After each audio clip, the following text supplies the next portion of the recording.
Wala akong pakialam kahit magkano pa yan. Sinabi ko naman sa'yo, di ba? Kilala ko na may-ari dito at libre ako dito. Customer lang naman yan, samantalang ako kilala naman ako dito. Ang tanga-tanga mo naman, sinabi ng maasakit pag dumugo yan babayaran mo ko, pagagamot mo yan. Dahil sa hindi mo ginagawa mo sa akin, lalayas na ako dito. Lalayasan ko kayo. Ito po ma'am, ayaw magbayad. Anong problema dito? Nakikialam ka. Customer ka lang naman Ako may-ari dito. Hindi mo ba alam yun? Good morning, ma'am. Welcome to Hollywood Ako Salon. nga pala magpapa-pedicure, manicure ako. Ay, sure po. Upo lang po kayo dun. Libre lang to kasi kilala ko yung may-ari dito. Ay, pasensya na po, ma'am. Wala kasing nasabing ganun yung may-ari eh. Tsaka kung hindi kayo magbabayad, ako po yung makakabayad. Hindi mo ba ako kilala kung sino ako? Hindi po. Tatanga-tanga naman tong empleyado na to. Hindi mo na kailangan sabihin pa sa may-ari. Dahil kilala ko na may-ari, close kami, hindi mo ba alam kung sino ako? Pasensya na po, ma'am, ha? Hindi mo na kailangan, bilisan mo. Bilisan mo.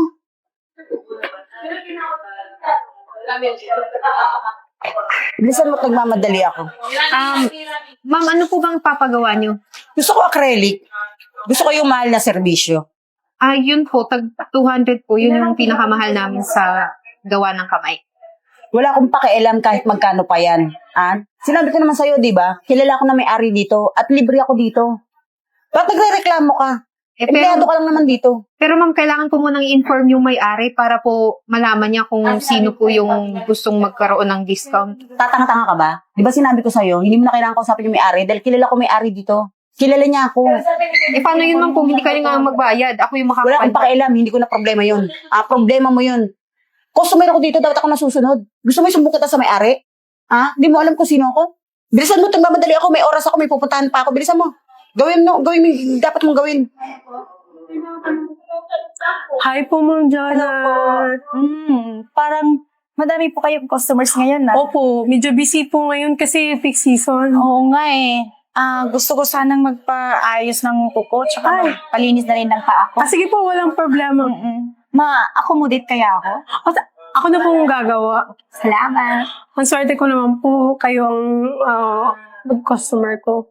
Salamat po. Sige, dito po tayo mag Dito po ka. Ano ba yan? Ang pakatanga mo naman. Ang sakit-sakit naman ng mga, ang bobo-bobo mo naman gumawa. Pasensya na po. Yung sayon mo nga, ang takatanga naman itong empleyado na to. Madam, Bakit tong customer nyo? Kabago-bagong dating, para namang special yan. Napaka-VIP treatment nyo naman dyan. Customer lang naman yan, samantalang ako, kilala naman ako dito. Hi. Lagi ka dito? Opo, madalas po ako dito. Ako din. Halos madalas ako dito. Alam mo ba, libre lang ako dito. Talaga? Kasi close ko yung may-ari dito. Kilalang kilala ako ng may-ari. Ano ba?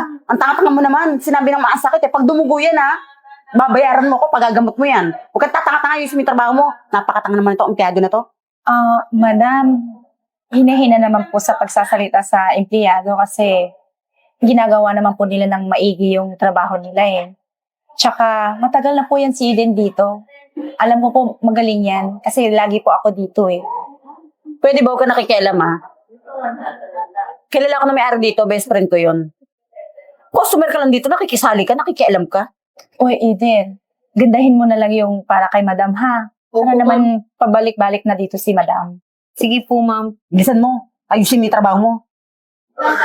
Uy, ikaw, galing-galing mo pa din. Hindi ko pa rin nagbabago. Ikaw pa din yung, ang husay-husay mo pa rin gumawa ng mga kuko, yung paglilinis. Ang husay mo ha. Basta ikaw, madam, gagalingan ko talaga. Siguraduhin mo magandang gagawin mo sa akin kesa dyan sa pakailamerang customer na yan Kung hindi, kakalimutin ka mukha mo. Ang gigigil ako sa'yo, katanga-tanga mo. Ang galing-galing mo pa din. Tsaka napaka ng paglilinis mo sa kamay ko. Naku, madam, basta ikaw, walang problema. Ikaw pa ba? Malakas ka sa akin. Talaga. Pag masyahan ako sa ginagawa mo, ililibre kita ng dinner mamaya. Kung bait-bait mo talaga, madam. Okay lang yun. Kasi nga, ang galing mo Ang bait-bait mo pa. Kasi mabait din naman kasi kayo sa amin. Wala yun. Wow! Ang ganda naman. Ang ganda naman, Ellen. Thank you, Wow! Gusto ko yung kulay na inilagay mo. Napakaganda niya. Ba't ang ganda-ganda ng gawa na ito? Sa akin ang pangat ang gawa mo. Ma'am, yan naman po yung sinabi niyo. Customer lang yan. Ano? Hindi ako nagagandahan sa ginawa mo. Nakita mo? Babayaran mo ako dahil sa ginawa mo, hindi ko nagustuhan. Ha? Mamili ka, patatanggal kita o babayaran mo ako?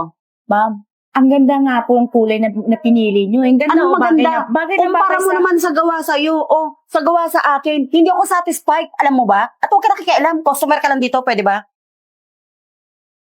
Dahil sa hindi magandang gawa mo sa akin. Ha? Lalayas na ako dito. Lalayasan ko kayo. Opo. Ma'am, saglit lang. Ma'am, wag po.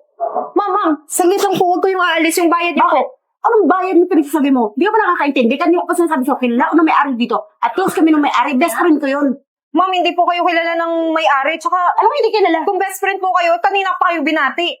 Tatanga-tanga pa na. Ba't ako babatiin? Wala naman dito yung may-ari. Huwag kang tatanga-tanga. Ma'am, pero bayaran niyo po. Bakit kita babayaran? Anong ginawa mo palagay mo sa akin? Scammer ako? Ha? Ginagawa mo pa akong, alam mo, muraot ako dito? Pumunta ako dito para lang mag-scam? Kung sige na po, baka ikaltas sa saldo ko eh. Wala akong pakialam kahit ikaltas na sa sweldo mo. Wala akong pakialam kahit natanggalin ka pa. Susunod ka tatanga-tanga sa mga customer dito. Tatandaan mo kung ano yung mga... Ano bang problema dito? Ito po, ma'am, ayaw magbayad. Anong problema dito? Nakikialam ka. Customer ka lang naman Akong may-ari dito. Hindi mo ba alam yun? Mukhang nagpapanggap lang na may-ari yan. Siya po talaga yung may-ari dito ng salon. Siya po si Miss Jonah. Tsaka lagi po siyang nandito sa salon para bisitahin yung mga staffs niya. Minsan po, nag-a-assist din siya sa mga customers. Akong may-ari dito. Ay, Jonah, ikaw pala yan. Ako yung close friend mo nung high school. Anong kilala? Hindi nga kita kilala eh. Wala akong matandang ganyang mukha nung high school. Ano ka ba? Close na close nga tayo nung high school. Wala akong close na ganyang ugali nung high school. At saka, yung ginawa mo kanina, sana, libre pa sana kita eh. Sa serbisyong yon. Kaso lang, sa ginawa mo sa mga empleyado ko, nilait-lait mo pa. Kapal naman ang mukha mo. Oh, ano pang inaantay mo? Magbayad ka na. Bayaran mo yung mga serbisyong ginawa sa'yo. Kung hindi, ipapapulis kita. O sige, magbabayad na ako. Punta na lang po kayo sa counter, ma'am. Sige. Ma'am Jonah, ang bait-bait niyo po talaga. Maraming salamat po. Wala yun. Kasi kailangan nating maging mabait dahil kung hindi, kung ganyang mga customers, at least marunong tayong makisama. Ngayon, nagpapasalamat ako sa inyo dahil ginawa ninyo yung kagandahang loob pa din at nagpasensya kayo sa ganyang mga ugaling customers. Maraming salamat sa inyo, ha? Maraming Thank you din salamat po. din Sa po. Dahil dyan, bibigyan ko kayo ng bonus at bibigyan ko din kayo ng tip. Ay, ako naman. Ang aga naman ng pamasko. Kaya nga, madam. Perfect na perfect yan. Wala yun. Tara na. Yan!